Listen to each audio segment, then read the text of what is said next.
Hello there everybody, Adam Welch here with you. I was talking to a buddy of mine the other day about some things that I think I probably take for granted that I know about inside of Lightroom Classic that you might not know about. So I've decided to start doing a few little short episodes here showing a few things inside of Lightroom that Adobe likes to keep buried. And today I'm going to show you 3 keyboard shortcuts involving the spacebar, the shift key, and the alt key. That's on Windows. Of course, it's the option key on a Mac. These are 3 super simple little keyboard tricks that I'm telling you are going to make your life in Lightroom very much more easy. Now, the first key we're going to talk about here today, folks, is the Alt key and the sharpening function inside of Lightroom. You can, of course, find the sharpening inside the Details panel here. And in sharpening, we have the amount, the radius, the detail, and the masking. Now, it's this 4th option here, the masking. That's what we're going to talk about here today with the Alt key.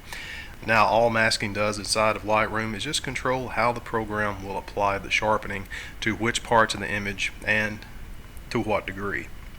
Think of it as a high-pass filter if you've been using Photoshop to any extent. So, we're going to apply just an arbitrary amount of sharpening to this cyanotype I printed yesterday. And of course, those are available down in the description, folks. It really helps me out and I really appreciate it. So with our sharpening applied, we're going to adjust the masking slider just to control where the sharpening is going to be applied. And as you can see, you really can't tell much about what's going on there, especially if you don't have a lot of sharpening applied. Now, this is where our Alt key is going to come in tremendously handy. Hold down the Alt or Option key, then toggle the masking slider, and isn't that absolutely magic? The image is instantly turned into a black and white relief. You can see as we add more mask, less sharpening is applied. White is going to indicate where your sharpening is applied, and the black is going to be indicating where the sharpening is not applied. Black conceals, white reveals. That old adage, just remember that. So that is a great use of the Alt key, and when we release it, it goes back to normal.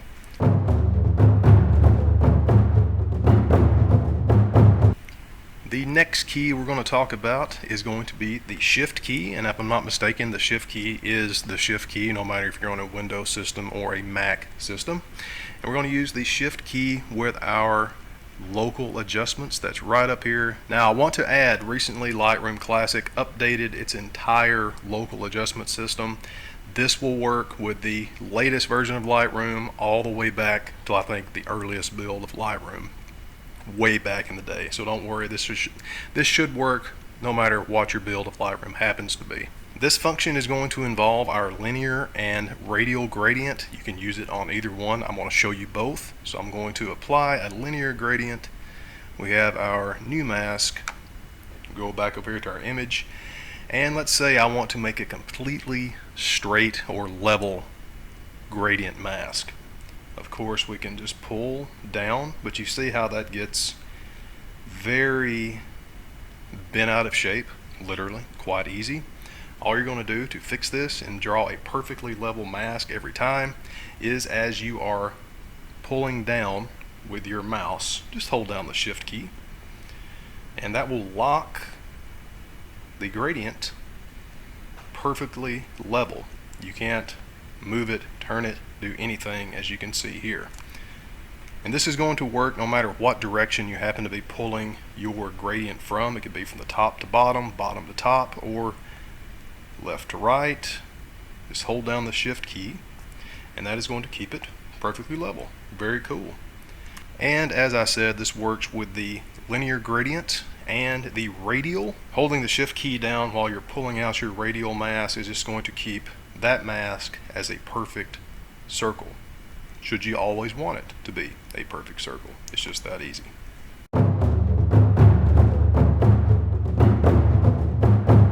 Now, last but not least, we're going to visit our old friend, the good old space bar. Yeah, that long key down there at the bottom of your keyboard. This is a little less sexy than the other two, but it is extremely useful. I would argue as useful or even more so as far as actually working with your images inside of Lightroom Classic from a practical standpoint. is going to involve the magnification when you're working in very, very tight quarters on your images. Let me show you what I mean. Hold down the space bar, put the cursor over any area of the image we want to zoom in on, and just click while holding down the space bar. And if we keep holding it down, we can move around our image just like that. You can see that the magnifying glass, or the cursor rather, turned into a little hand. Get back in there. There we go. So there's our cursor. You can't move it around like this, but if you hold down the space bar, you can move it around just like so. Now if we keep holding down the space bar, click again, that is going to zoom us right back out to where we started, and we can just do this an infinite amount of times. Very cool, very easy to zoom in and out on your image into certain areas to make sure your work is precise as you want it to be.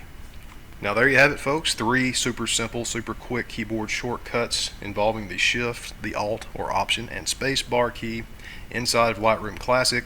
It will help you immensely with your work. Of course, if you have any questions, just list them down there in the comments below, and I will get to them as soon as I can. Anything you happen to purchase from me, whether it's my books, my courses, my prints, my presets, or anything that you use my links for, it goes directly to me to help keep everything going. Thanks again, everybody. Have a great day.